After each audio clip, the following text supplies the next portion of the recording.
கொஞ்சம் கண்ணை முடிக்காங்க பார்க்குறேன். அவங்களுக்கு அந்த டைம் முடிஞ்சு போச்சா இல்லையா, அதுக்கு மட்டும் எனக்கு பதில் வேணும் கருப்சாமி. வெட்டி உண்டு. கொஞ்சம் நேரம் கண்ணை முடி உட்காருங்க, உங்களை நான் பார்க்கட்டும். ஒரு குடோன் மாதிரி ஒரு இடத்துக்குள்ள கொஞ்சம் மிஷின்லாம் கிடக்க, இதுக்கு முன்னால் வந்து எடுத்துக்கிட்டு போனவங்க இப்போதைக்கு தொடர்புலேயே வராமல் நின்றுக்கிட்டு இருக்காங்க. அதுக்கு முதலீடு போட்டு அடுத்து தொடங்கக்கூடிய சூழ்நிலைகளும் இல்லை. உங்கள்கிட்ட சரக்கை எடுத்துகிட்டு போனவங்க கொஞ்சம் அமௌண்ட்டு கொடுக்க வேண்டியதை ஒழுங்காக தரவும் இல்லை. அதனால் இப்போ இந்த தொழில் தடைப்பட்டு கிடக்கு.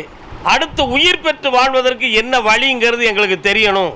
இந்த தொழிலையே தொடங்கிக்கலாமா அல்லது வேறு வழிகள் சரி வருமா, இந்த கடன்களை தீர்ப்பது எப்படின்னு தெரியலையே, காலங்கள் ஓடிக்கிட்டு இருக்கேன்னு வேதனைப்பட்டு வந்திருக்கிய.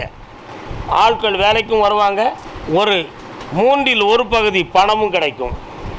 தொழிலை ரன் பண்ணி தரேன், வந்து சரக்குகள் எடுக்க வைக்கிறதுக்கு ஒருத்தன் 1 வாரத்துக்குள்ள உங்களுக்கு ஃபோனில் தொடர்பு கொள்வான்.